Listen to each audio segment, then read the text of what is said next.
Pada 21 Februari 2025 mendatang, pemerintah menggelar retret kepala daerah di Magelang. Nantinya retret ini akan diisi dengan pembekalan dari para menteri dan kepala lembaga. Terkait retret kepala daerah akan dilaksanakan, berikut wawancara jurnalis Kompas TV, Adisti Larasati dengan Menteri Dalam Negeri Tito Karnavian. Di mana kita bisa saling mengenal satu sama lain dalam suasana informal, sehingga terbentuk semacam hubungan emosional. Ya kalau seandainya habis pelantikan kemudian masing-masing bergerak sendiri, saya khawatir nanti tidak sinkron.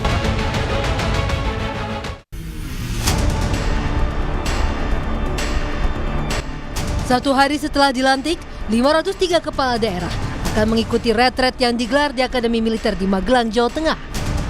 Melalui retret diharapkan setiap kepala daerah tidak hanya saling mengenal, tapi juga menumbuhkan semangat nasionalisme yang pro rakyat.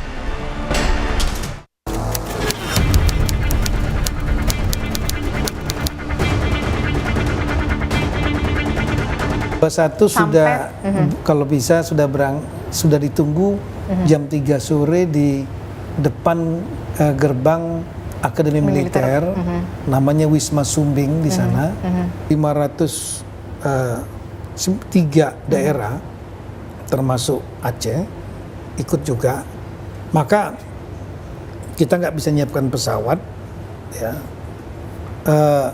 Kalau mereka di Jogja titik kumpulnya, maka satu-satunya bandara yang terdekat adalah Bandara Jogja. Ya.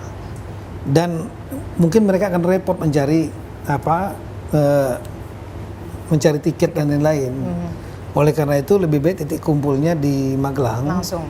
Ya, jadi mereka bisa ke Jogja naik pesawat, atau mungkin ke Solo naik pesawat, ke Semarang naik pesawat, baru jalan darat ke Magelang, atau bahkan bisa juga dari Jakarta naik kereta api atau naik kendaraan sendiri atau kendaraan umum untuk ke Magelang. Jadi akan lebih mudah karena jumlahnya cukup banyak. Cukup banyak, 503 kepala daerah begitu, 503. Jadi banyak akses.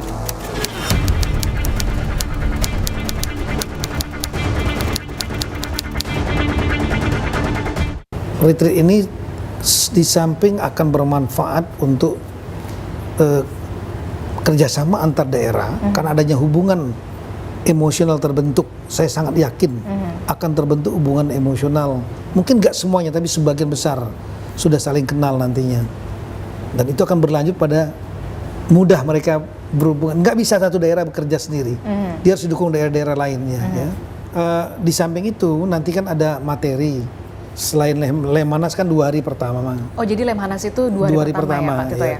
Untuk merefresh kembali, saya nggak mengatakan menanamkan, sudah tertanam, merefresh kembali nilai-nilai patriotisme, ya, yang pro rakyat, pro kepada bangsa, kepentingan bangsa, nilai nasionalisme, dan itu diisi oleh para menteri, ya, ada lebih kurang 40 menteri dan kepala lembaga dari pagi sampai malam, ya. Oh, jadi itu 40 menteri akan mengisi? Menteri dan setingkat kepala lembaga setingkat menteri. Ya, di antaranya ada juga dari yang masalah korupsi, ya. KPK.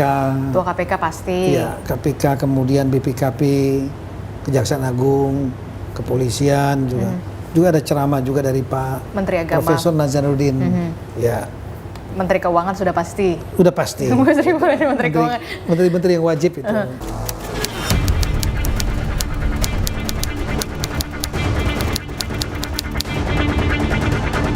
Seperti tadi makan bergizi gratis, peran daerah untuk menangkap peluang itu. Karena ini ada anggaran yang cukup besar akan berputar. Betul. Daerah menggerakkan supply-nya, ya, supaya masyarakat nanam sayur, nanam apa gitu, beternak, sehingga bisa diserap untuk kepentingan program makan bergizi gratis ini. Nah, ini sebetulnya bisa mendengar langsung dan bisa nanya dan bisa memberikan masukan. Jadi juga feedback bagi pemerintah pusat. Jadi ya, komunikasinya dua arah. Dua arah. Feedback bagi pemerintah pusat. Nah, ini akan membuat harmonisasi program pusat daerah dan otomatis akan membuat terjadinya efisiensi.